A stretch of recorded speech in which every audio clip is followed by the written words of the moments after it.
তুমি বলে দাও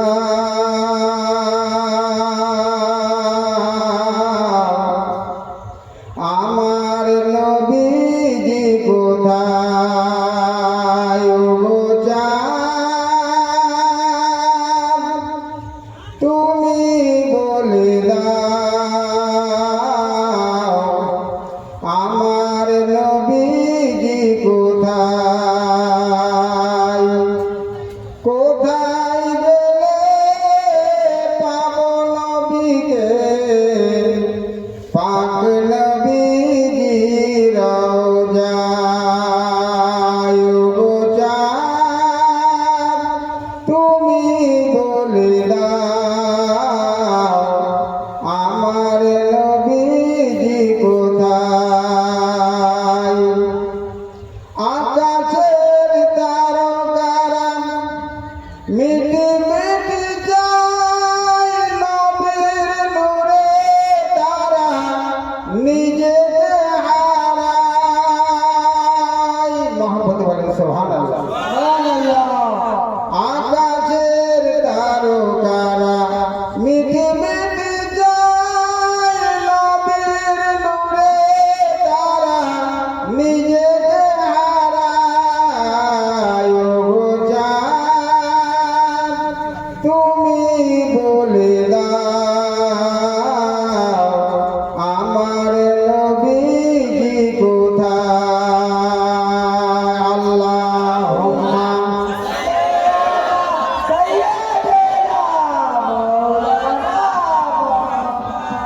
ওয়ালা আলি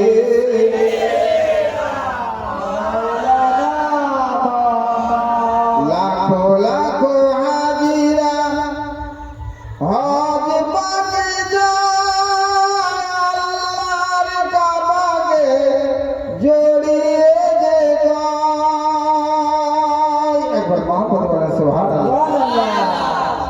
লাখো লাখো হাজিরা হজ পাকে যায় আল্লাহর কাবাকে জড়িয়ে যে যায়। ওগো কাবা তুমি বলে দাও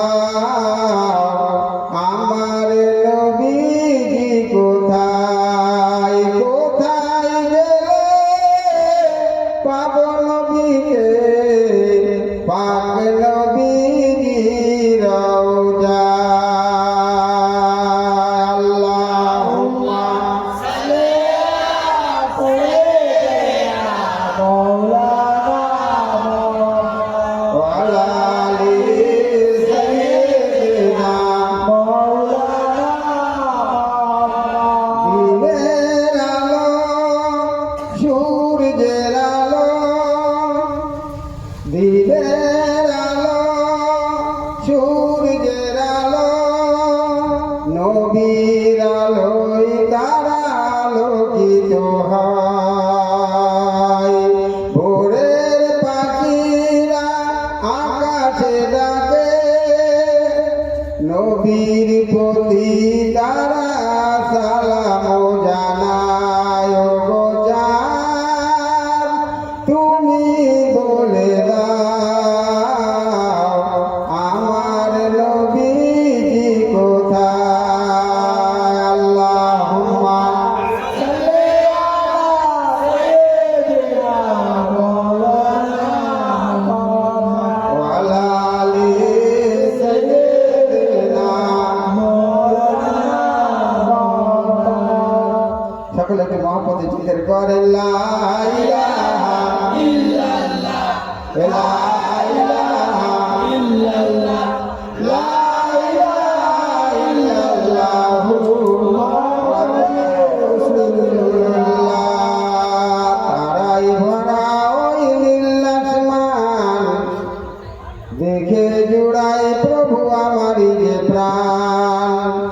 তারাই ভরা ওই নীল আসমান, দেখে জুড়াই প্রভু আমারই যে প্রাণ। এমন করে কে সাজালো, এমন ভাবে কে সাজালো আল্লাহ মহান, সে যে আল্লাহ মহান, তারাই ভরা ওই নীল আসমান, দেখে জুড়াই প্রভু আমার যে প্রাণ। লা ইলাহা ইল্লাল্লাহ, লা ইলাহা ইল্লাল্লাহ, লা ইলাহা ইল্লাল্লাহ, মুহাম্মাদুর রাসূলুল্লাহ।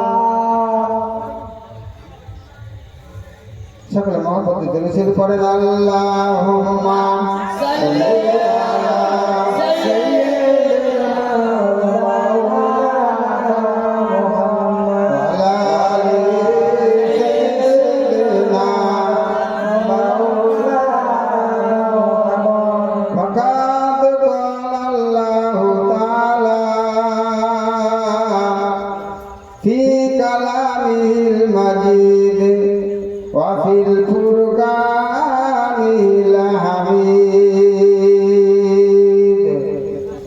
قل إن كنتم تحبون الله فاتبعوني يحببكم الله ويغفر لكم ذنوبكم والله غفور رحيم فقد قال الله تعالى في كلامه المجيد وفي الفرقان الحميد إن الدين عند الله الإسلام قال رسول الله নবী করিম সাল্লাল্লাহু আলাইহি ওয়াসাল্লাম মান আহাব্বা সুন্নতি ফাকাদ আহাব্বানি ওয়া মান আহাব্বানি কানা মাইয়া ফিল জান্নাহ। ইলাহি উপস্থিত মুআজ্জাজ মুকাররম ওলামা হযরত, আজকের জলসার পরিচালক, সম্মানীয় সভাপতি এবং সম্মানীয় শ্রোতাবৃন্দ, পর্দা বাসিন্দা মার ছেলের লজ্জাপতি মা বোনেরা, জাতি ধর্ম নির্বিশেষে হিন্দু মুসলমান আমরা বসবাস করি এক দেশে। প্রত্যেকেরই সালাম শুভেচ্ছা জানিয়ে আমি আপনাদের সম্মুখে হাজির হয়েছি। আল্লাহ করিয়েছে সুদূর নদিয়া থেকে অনেক রাস্তা, দুটো কথা রাখবো আপনাদের সম্মুখে, বলা এবং শোনার চাইতে আল্লাহ যেন আমাদের বেশি বেশি করে আমল করার তৌফিক দান করে। সকলেই বলেন আল্লাহুম্মা।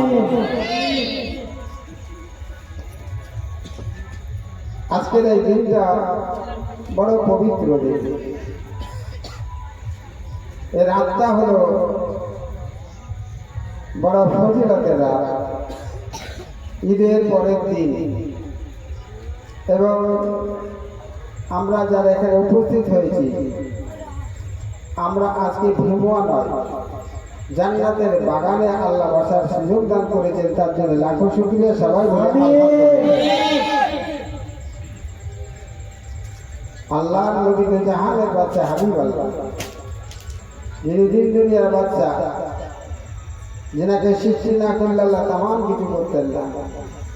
আওয়ালু মা খালাক আল্লাহ নূর, সর্বপ্রথমে আমার হাবিব দিয়ে আল্লাহ সৃষ্টি করলেন।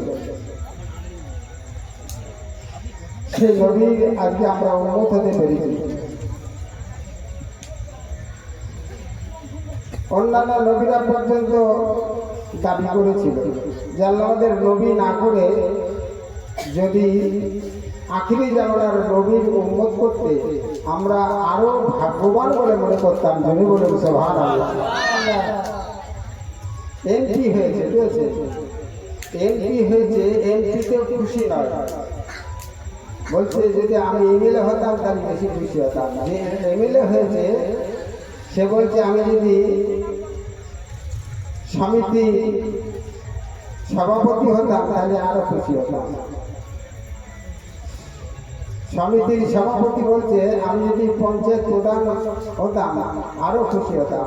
প্রধান বলছে যে আমি যদি গ্রামের প্রতিনিধি মেম্বার হতে পারতাম আরো খুশি হতাম।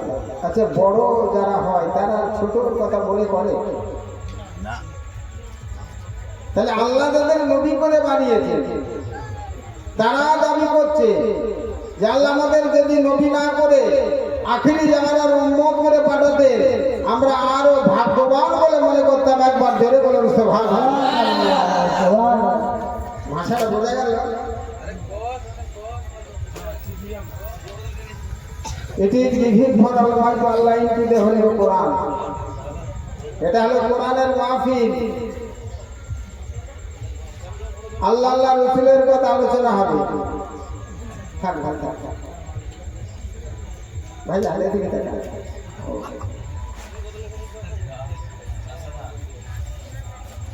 এটা কোরআনের মাহফিল।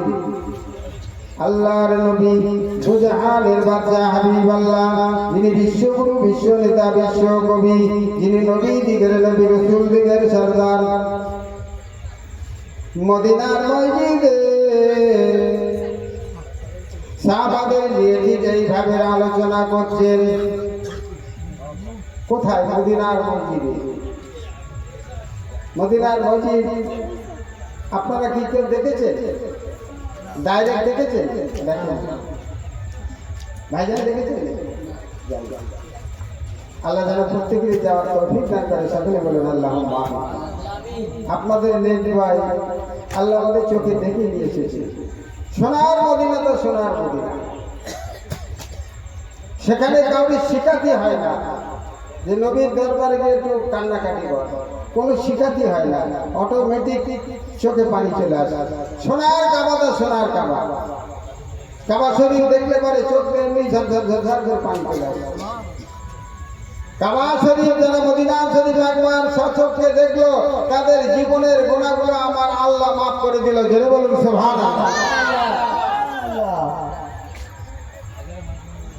কিন্তু জান্নাতি বলে ঘোষণা করলেন। আর আল্লাহ রসুল বলছেন সাহাবা হুজুরদের নিয়ে, ও সাহাবারা, তোমরা যদি জান্নাতি হতে যাও, যদি তোমরা জান্নাতবাসী হতে যাও, আমি নবী বলি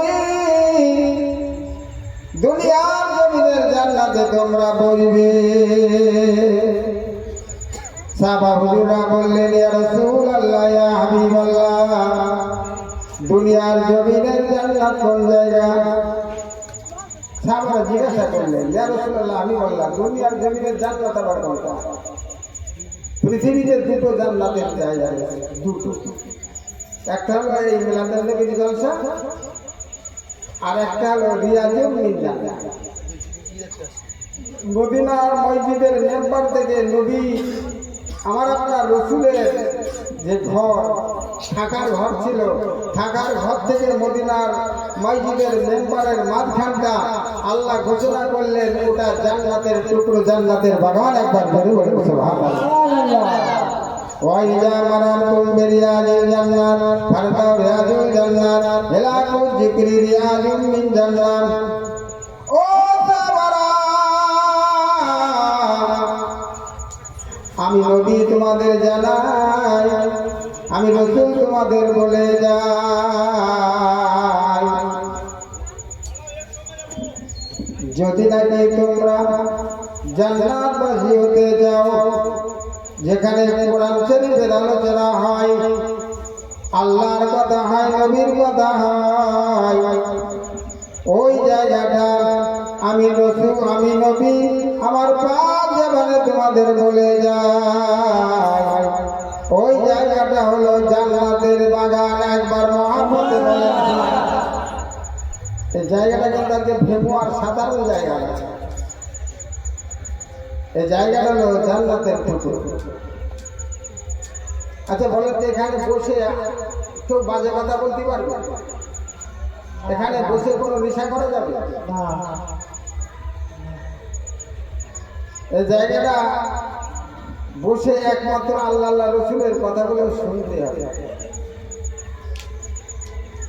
বুজুর্গানে দিদিরা জানিয়েছেন, যখন কোনো আলেম, যখন কোনো বক্তা বক্তব্য রাখে, যেসব শ্রোতারা ওই মাহফিলে বসে থাকে, বক্তার মুখের দিকে যদি তাকিয়ে থাকে, আমার আল্লাহ ওই শ্রোতাদের, ওই তাদের জীবনের ছোট ছোট গুণাগুলো আমার আল্লাহ মাফ করে দেয়। ছোট ছোট গুণাগুলো বক্তার মুখের দিকে তাকিয়ে যদি শোনে, আল্লাহ সব মাফ করে দেয়। বেকার যাবে না বাবা। ও নবীর আশিকি উম্মতেরা, ভালো করে বোঝার চেষ্টা করবে।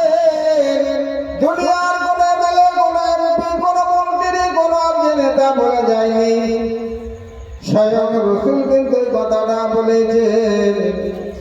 আমার আপনার নবী দোজাহানের বাদশা, রাহমাতাল লিল আলামিন, আল্লাহ তিনাকে রহমাতুল লিল আলামিন করে পাঠিয়েছে।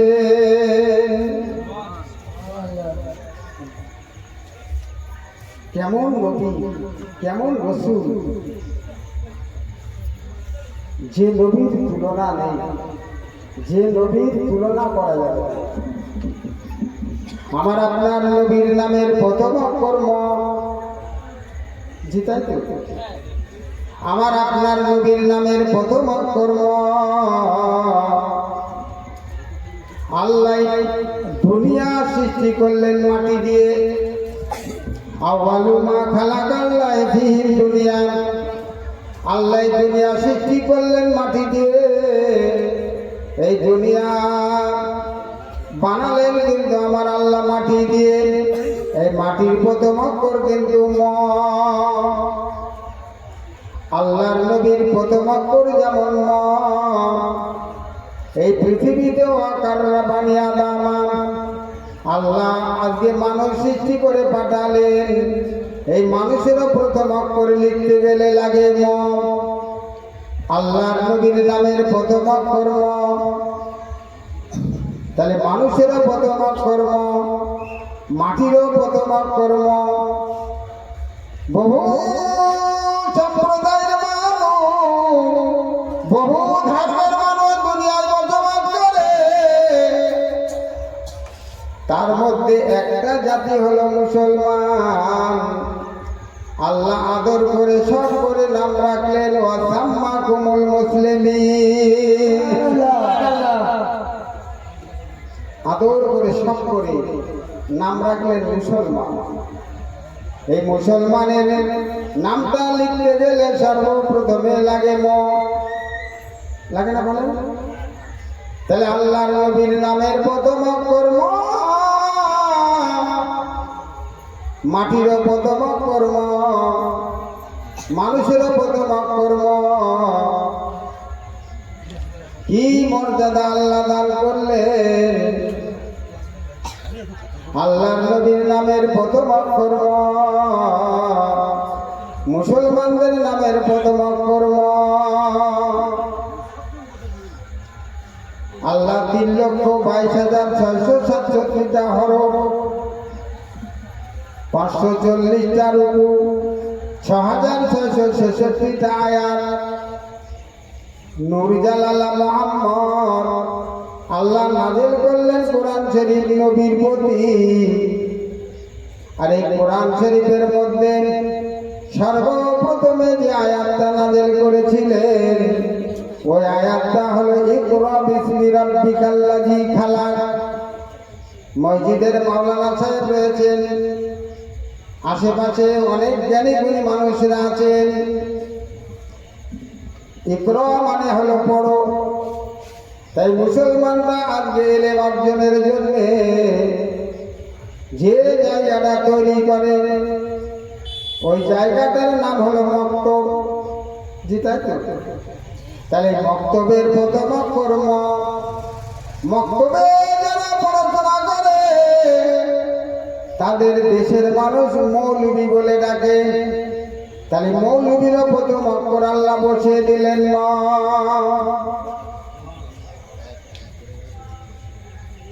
মক্তব থেকে যদি আরো পড়াশোনা করে তাহলে কোথায় যেতে হয়? মাদ্রাসায়।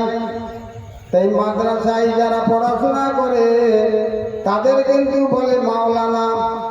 তাহলে আজকে মাদ্রাসার প্রথম অক্ষর ম, মাওলানাদেরও প্রথম অক্ষর ম। একবার মহাব্বতে বলেন সুবহানাল্লাহ। তাহলে মোর কত মর্যাদা! আমার আল্লাহ নবীকে কি মর্যাদা দান করলেন! আল্লাহর নবীর নামের প্রথম অক্ষর ম।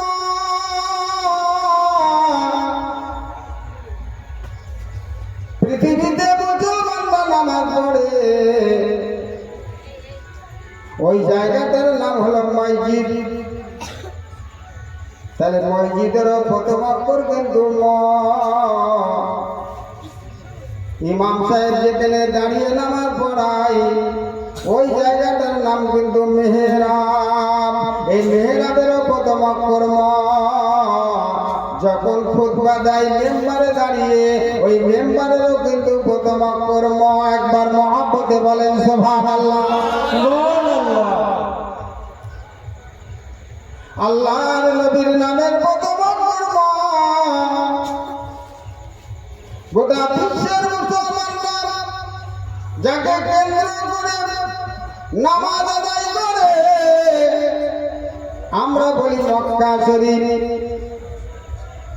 জিতাই খালি মক্কা শরীফের প্রথম অক্ষর ম। আল্লাহর নবীর নামের প্রথম অক্ষর যেমন ম। আল্লাহর নবীর রওজা মোবারকটা কিন্তু মদিনা, তার প্রথম অক্ষর আল্লাহ বসিয়ে দিলেন ম। একবার মহব্বতে বলেন সুবহানাল্লাহ। কি মর্যাদা! নবীর রওজা শরীফ, নবীর রওজা শরীফ দেখে মন ভরে না। নবীর রওজা শরীফ সুদূর মদিনা দিদার দাও গো শাহে মদিনা, দিদার দাও গো শাহে মদিনা।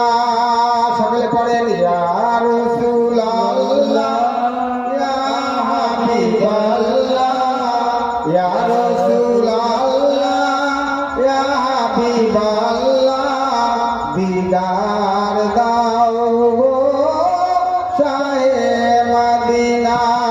আরশের মেহমান করেছেন আল্লাহ, কত মান কত শান পেল মোর কামলিওয়ালা। একবার মহব্বতে বলেন সুবহানাল্লাহ। সুবহানাল্লাহ। কি শান, কি মর্যাদা! আল্লাহ রসুলকে যখন দুনিয়ার জমিনে পাঠিয়েছিলেন আম্মা মা আমেনা বর্ণনা করেন, হওয়া মাত্র কি ভূমিষ্ঠ হওয়ার সঙ্গে সঙ্গে আম্মা মা আমেনা তিনি বর্ণনা করেন, আমার কলিজার টুকরো সন্তান আমার স্বপ্ন যদি জানিয়ে দিয়েছিল নাম রাখবে তার মোহাম্মদ। সঙ্গে সঙ্গে আমার আপনার নবী সেই দায় চলে গিয়েছিলেন। আচ্ছা, পৃথিবীতে এমন কোন নজির দেখাতে পারবেন যে একটা বাচ্চা ভূমিষ্ঠ হওয়ার সঙ্গে সঙ্গে সে সেই দায় যায়? বাবু দেখানো যাবে? দেখানো যাবে। মাথাটা যখন জমিনে সেই দায়, ওই সময়তে আম্মা মা আমেনা তিনি তাকিয়ে বিড় করে কি জানো বলছে? আমার আপনার নবী ওই সময়তে বলেছিলেন ইয়া হাবলি উম্মতি ইয়া হাবলি উম্মতি ইয়া হাবলি উম্মতি। আয় আল্লাহ, আমার উম্মতের উপায় কি হবে? আমাকে আল্লাহ আপনি নবী করে পাঠিয়েছে, আমার উম্মতের উপায় কি হবে? মাথাটা যখন নাকি তুললে ওই সময়তে ওই কচি অবস্থায় আতুরে অবস্থাতে হাত তুলে আবার দোয়া করেছিল, আয় মাবুদ আল্লাহ, আমাকে নবী করে পাঠিয়েছে, আমার উম্মতের কি হবে, আমার উম্মতের কি হবে? একবার জোরে বলুন সুবহানাল্লাহ। সুবহানাল্লাহ। ভাবতে পেরেছেন যে কেমন নবী? ভূমিচ্ছর সঙ্গে সঙ্গে আমাদের কথা চিন্তা করে। লা তুলহিকুম আমওয়ালুকুম আওলাদুকুম আন যিকরিল্লাহ। আল্লাহর নবী বলে, ও জগতের মানুষ তোমরা শোনো, তোমাদের ধন সম্পদ টাকা পয়সা, তোমাদের ছেলে মেয়ে, তোমাদের আপনজন তোমাদের কাছে বড় মহব্বতের জিনিস, কিন্তু আমি নবী তোমাদের বলে যাই, তার চাইতেও যদি আমাকে তোমরা মহব্বত না করতে পারো, তাহলে তোমরা কামিয়াবি হতে পারবে না। একবার মহব্বতে বলেন সুবহানাল্লাহ। সুবহানাল্লাহ।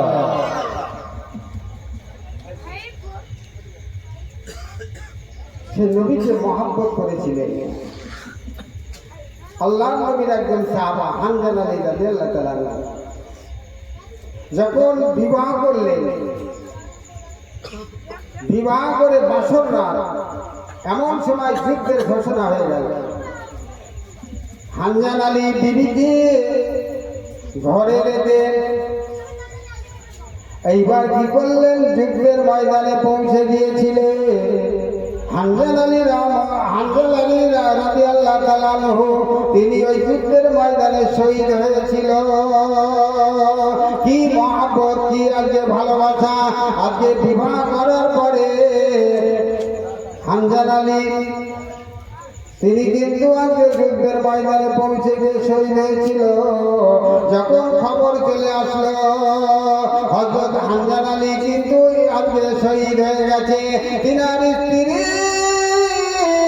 এই খবরটা পাওয়ার সঙ্গে সঙ্গে এইবার ময়দানের দিকে ছুট দিলেন, দৌড় দিলেন, দৌড়িয়ে দৌড়িয়ে দৌড়িয়ে দৌড়িয়ে যখন নাকি আজকে নবীর কাছে পৌঁছে গেলেন, গিয়ে বললেন, ইয়া রাসূলুল্লাহ, হাবিবাল্লাহ, আপনি কেমন আছেন, আপনার শরীর কেমন আছে? হানজালা আলী রাদিয়াল্লাহু তাআলা আনহুর আজকে বিবির মুখে কিন্তু এই কথা সর্বপ্রথমে তারপরে বলেছিলেন যে আমার স্বামী নাকি শহীদ হয়ে গেছে। আল্লাহ রাসূল দিন দুনিয়ার বাদশা হাবিব আল্লাহ তিনি ওই সময়তে বললেন, বাবা, হ্যাঁ হ্যাঁ মা, তোমার আজকে স্বামী শহীদ হয়ে গেছে। বলে তার লাশটা কোথায়? অন্যান্য সাহাবাদের কিন্তু পাঠিয়ে দিলেন হানজালা আলী রাদিয়াল্লাহু তাআলা আনহুর আজকে লাশটা খোঁজার জন্য। দুনিয়ার জমিনে ওই যুদ্ধের ময়দানে হানজালা আলী রাদিয়াল্লাহু তাআলা আনহুর কিন্তু লাশটা খুঁজে পেলেন না। আল্লাহ রাসূল বড় দুঃখিত। একটু দরুদ শরীফ পড়েন। আল্লাহ